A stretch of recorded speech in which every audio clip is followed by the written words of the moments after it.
are live, and we're getting off to a little bit of a later start than usual. But I'm gonna power through this. I slept like really late today, like really ridiculously late. So I've got to go to work in like an hour and a half.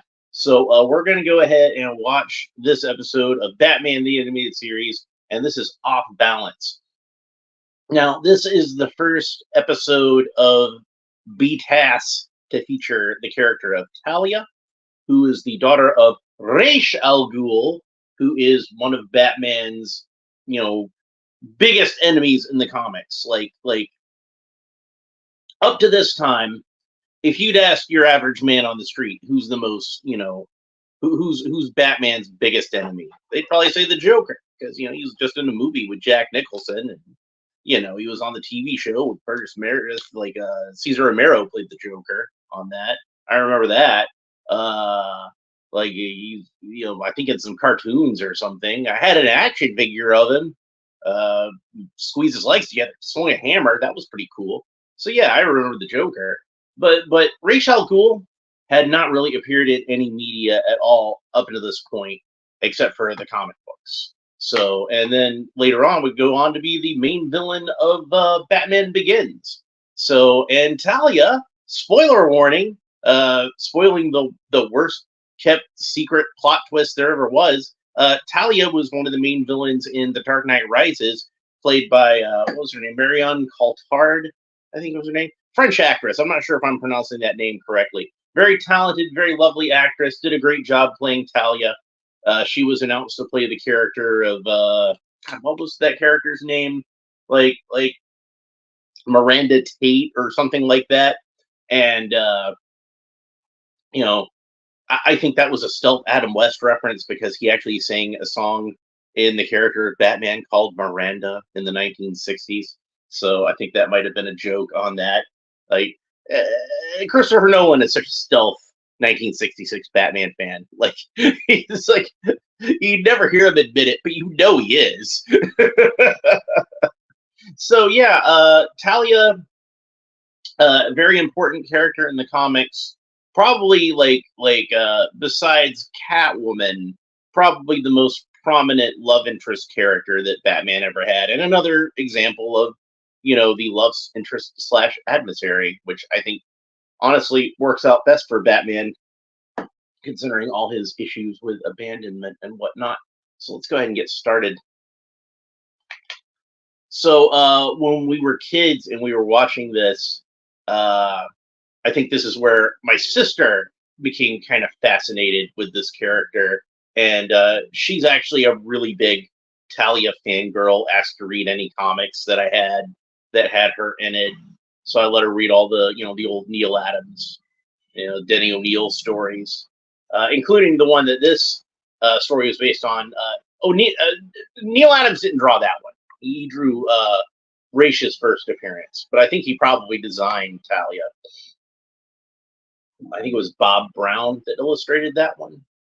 So this is based on that first appearance of Talia in the comics, but kind of loosely based on it. They use the character of Count Vertigo as the villain, who's actually a Green Arrow villain, and he's pretty cool. I like Count Vertigo.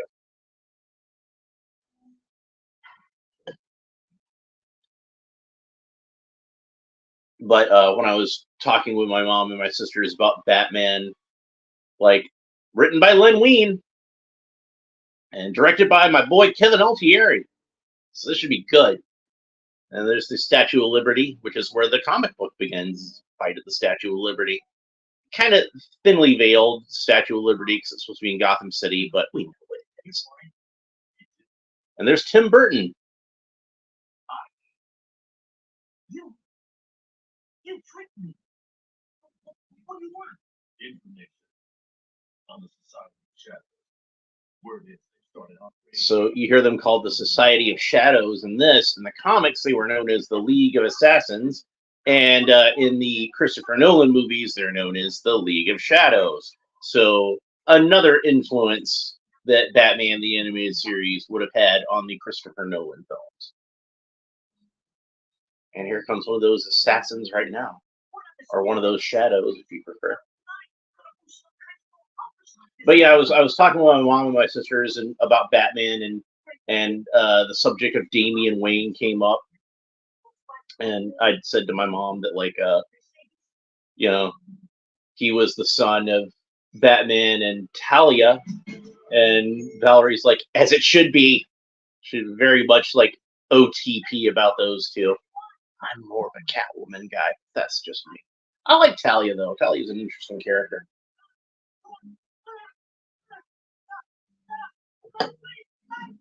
Oh, he threw Tim Burton off. Who's gonna direct Mars Attacks now? Who's gonna direct Sleepy Hollow? Oh, he lived.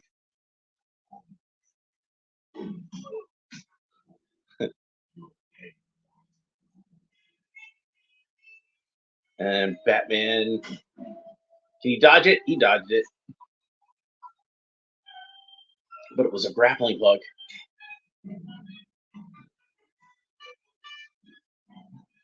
These are some pretty skilled individuals that Batman's dealing with here. These aren't your run-of-the-mill henchmen. There we go.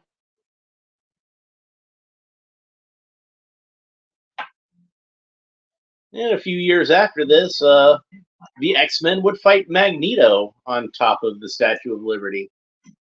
And in between X-Men and Batman the Animated Series, the Statue of Freedom would also figure into the. They're unconscious, probably brain dead, probably really like dead, but you know.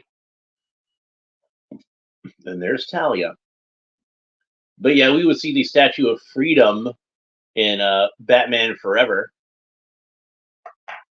Harvey Dent would crash a helicopter into the side of its face, and it would then be disfigured on half of its face. There's Jim Gordon doing a little target practice. Door mysteriously closing.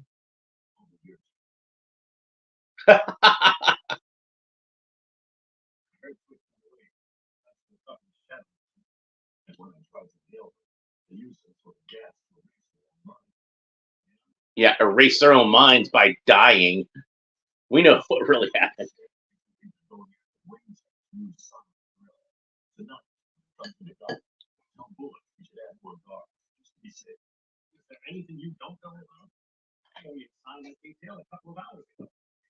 Yeah, Batman's supposed to know things.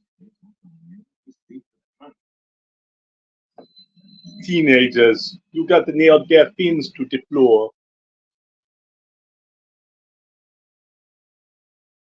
Wayne Enterprises. And there's Lucius and Bullock. You don't want to touch the drip, right, Mr. Fox? No, the only working prototype from our lab in Chicago. It's always nice to hear Brock Peters' voice. But I thought you said it would be dangerous. Well, it's intended for use in building. Even though, like I said, I'm not that crazy about this design for poor old Lucius.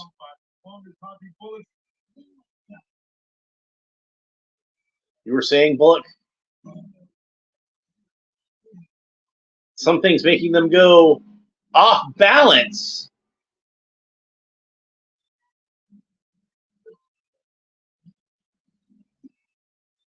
You know, speaking of influencing Christopher Nolan movies, maybe Batman the Animated Series didn't just influence his Batman movies. Maybe it influenced Inception a little bit too. That definitely is a trippy effect. And there is Count Vertigo. Who are you? What's the world? The best thing I love is you to stop asking stupid questions. I think that's Michael York doing his voice, if I remember correctly. We'll find out when we check the ending credits. They did redesign him somewhat on this. He is like kind of more like this fascist military uniform than the standard supervillain costume that he had in the comics in the 1970s. I suppose this had to happen sooner or later. But he looks cool. And honestly, his monocle gives him enough of a Vertigo type appearance. He just kind of wore like a supervillain mask in the comic. He had like a green costume. I don't think it would be very easy to animate that costume because there was a lot of like really random sort of patterns to it. And there is Talia, and she's wearing a uniform that would be familiar to fans of the 1970s comics. If you read the Bat Murderer storyline, which was also written by Len Wein, coincidentally enough, I highly recommend that story. It's a great Bronze Age Batman story.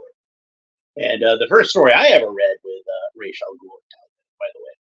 But check out the cover of the first part of the Bat Murderer storyline. This ran in Detective Comics in the 1970s. And Talia is wearing the same outfit that she wears in this episode. The kind of dark purple. Man, that coin grew. It was not anywhere near that big in the Two-Face episode, was it?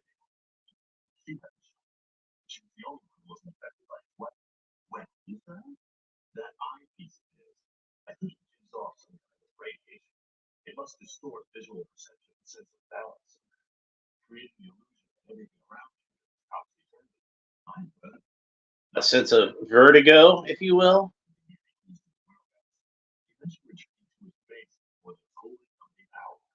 Suggests that clock tower church bell that it led west. Yet there's no such structure that can seal a hideout 150 miles to the west. Nine times you keep pushing. You soon will know your right hand to that. Brilliant. Sassy Alfred. They went east.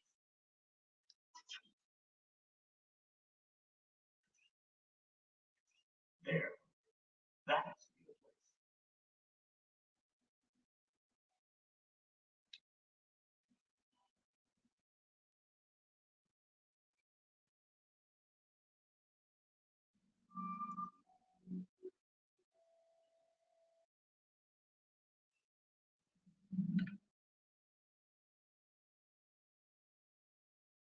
Some bad guys sneaking around, and there's Talia.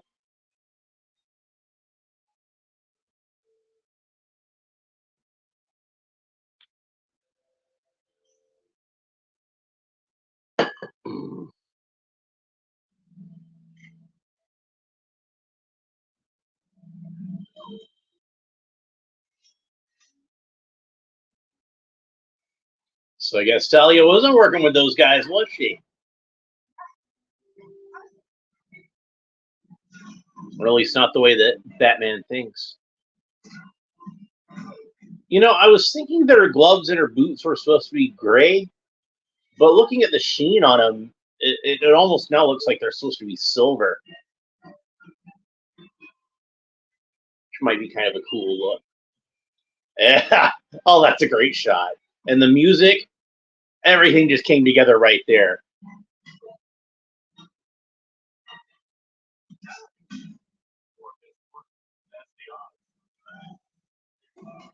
They did a nice job with excuse me, with Talia's. Oh, we lost his utility belt. They did a nice job with Talia's design here.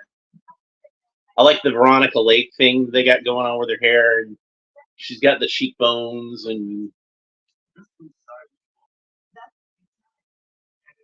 this is Helen Slater doing the voice of Talia, who is probably best known to fans of DC Comics as she was the actress that played Supergirl in the live-action movie. And here she does that kind of like, you know, Natasha Badnov, Baroness type of vaguely Eastern European accent.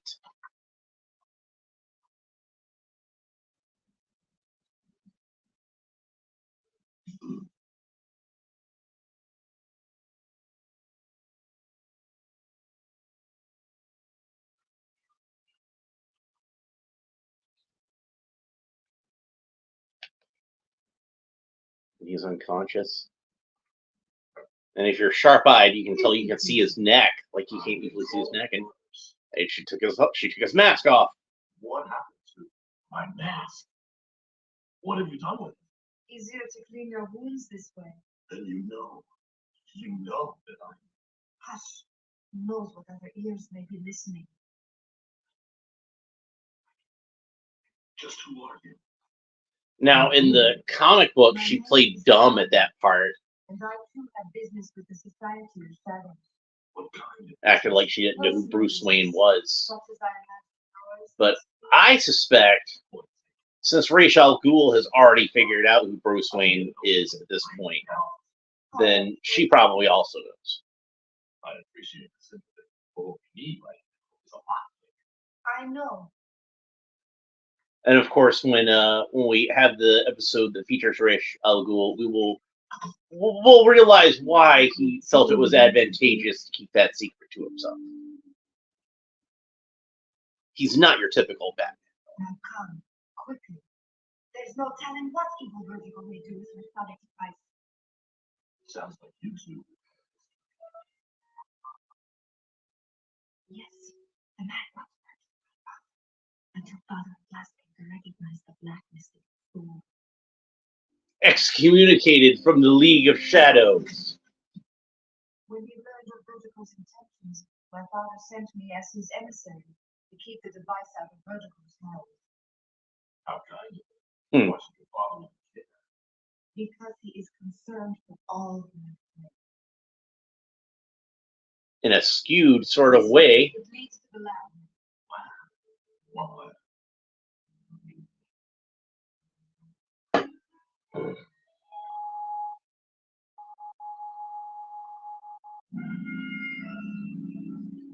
A nice Kenneth Fadden looking lab. The table the thing's sitting on even looks like the table that Henry Frankenstein would have built his monster on.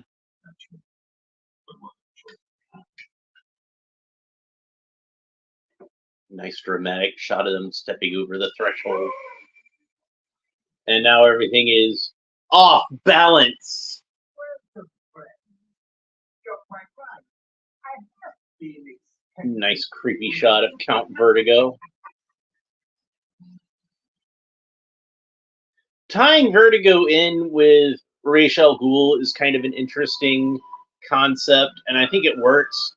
They definitely have a similar sense of fashion in the comic books with their penchants for green and high-collared capes. It's like...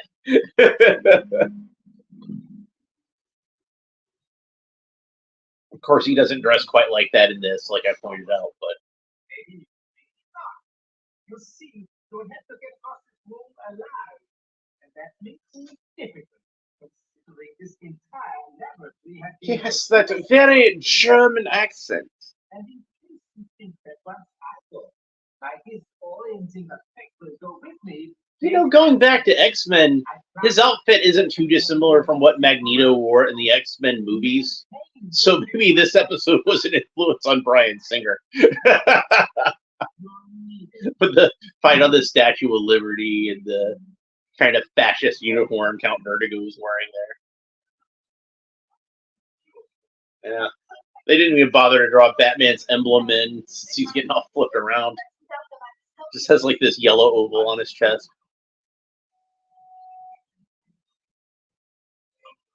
Take my I trust you. It's your Huh. And there's a moment.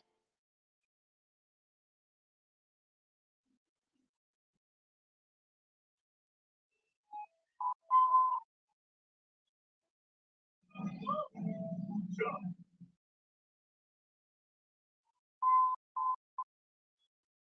How did you know?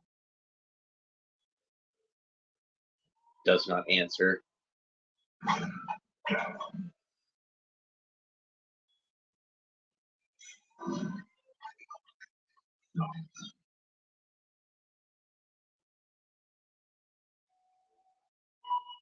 Bye, Frankenstein table. I'll miss you. It all seems really elaborate, doesn't it?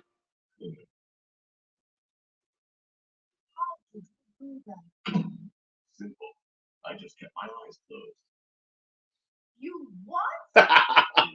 Neutralize the vertigo effect was to rely on my other senses to see us through. All right. I am impressed. He's Batman.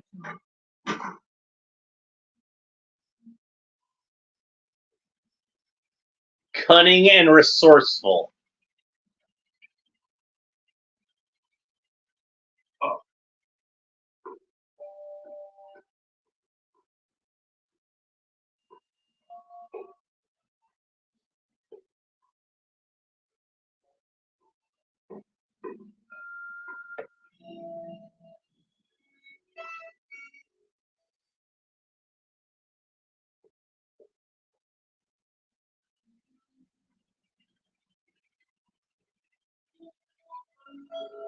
Vertigo escaping with the drill. Going somewhere, vertigo? No, it's impossible. Nothing is impossible. And I will finish you both myself. One of my favorite Alfred Hitchcock movies is called Vertigo, and it features a climax in a bell tower.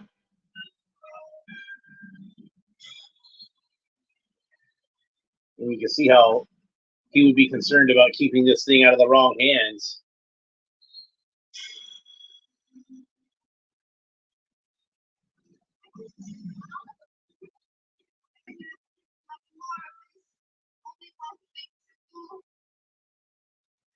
No.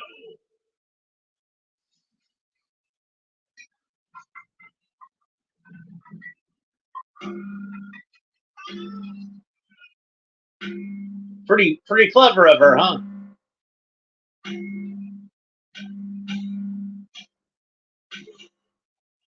Batman caught the drill.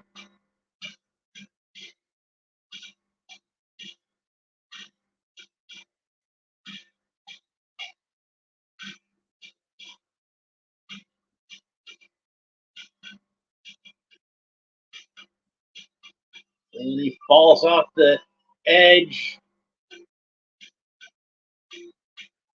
into the water. So he probably lived. But we don't see him again. Too bad. I thought they did a good job with Count Vertigo. Without vertigo, these agents won't let. Yes. The Society of Shadows is no longer with us.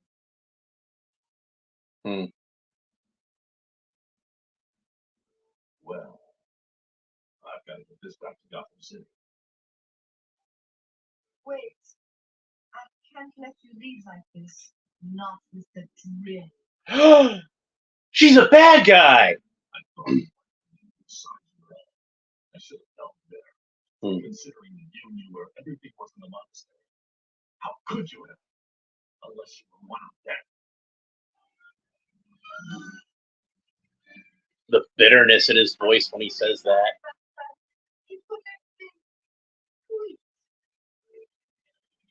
That's not the end of them, though.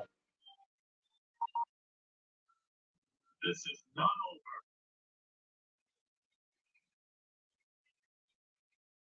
That's all I think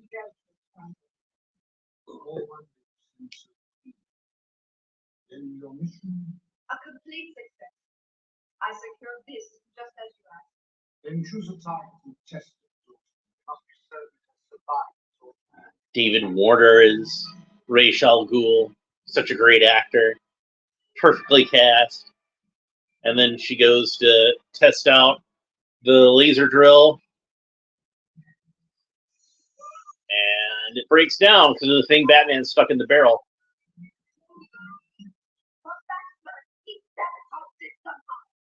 So even in defeat, the detective manages to achieve some small measure. As you said, this is not over. Oh man, he's so great. Just wait till we get to the actual episode with him in it. All right, so here we go. Kevin Conroy is Batman. Bob Hastings is Commissioner Gordon. Robert Costanzo is Detective Bullock. Ephraim Zimbalist Jr. is Alfred. Barry Denon as Shadow Agent. Brock Peters as Lucius Fox. Helen Slater as Talia. Chuck Venera as Twitch, David Warner as Ra's al Ghul, and Michael York. I was right; it was Michael York as Vertigo. So that was Off Balance, a fine episode. I would say, like, in the upper half of episodes at least, a really good episode. So, but as for a great episode, just wait till we get to the one that actually introduces Ra's al Ghul properly, and I think you'll find that is the definition of a great episode. But this was a great introduction to Talia, certainly, and a nice little teaser at Ra's, and uh, you bet I was excited. Like I said, when I was a kid, one of the first comics I ever had of Batman, not the first, but one of the first. I think I was like maybe like 5 years old when I had this one. Is I had the old Blue Ribbon Digest, the little, you know, like the Archie you can still find at the grocery store today. DC did them in the '80s, and they did a story. They did a volume collecting the Bat Murderer storyline, and that was how I was introduced to Ra's al Ghul and his daughter Talia, and I loved those characters ever since. And I was really excited to see them show up on the Batman the Animated Series, and finally see them like on the television screen was just super exciting. And the designs were great, like the designs usually are on BTAS, and we got to see some great hear some great performances from David Warner, a truly great actor who unfortunately is no longer with us. Did a lot of great performances in. He was in a couple of my favorite movies ever. One being Tron, where he played Sark and Dillinger and the MCP. He was in Time After Time, which is a fantastic movie that also stars Malcolm McDowell. Remember that one for later, because I'm going to talk about that again on a future episode. So yeah, we've got those two. Helen Slater did a fantastic job as Talia. I had a crush on her from when she played Supergirl, so I was totally fine with her playing Talia. But that's pretty much it for this episode. Tomorrow's episode, hopefully I'll get up early enough to do, will be What is Reality, which is the return of the Riddler. So make sure that you don't miss that. And if you want to make sure that you catch it, make sure that you like and subscribe and all the fun YouTube stuff down below. Leave a comment. Let me know what you thought about this episode, what you thought about the characters and everything like that. Just whatever tickles your fancy in regards to this episode. And we will talk to you next time. Bye.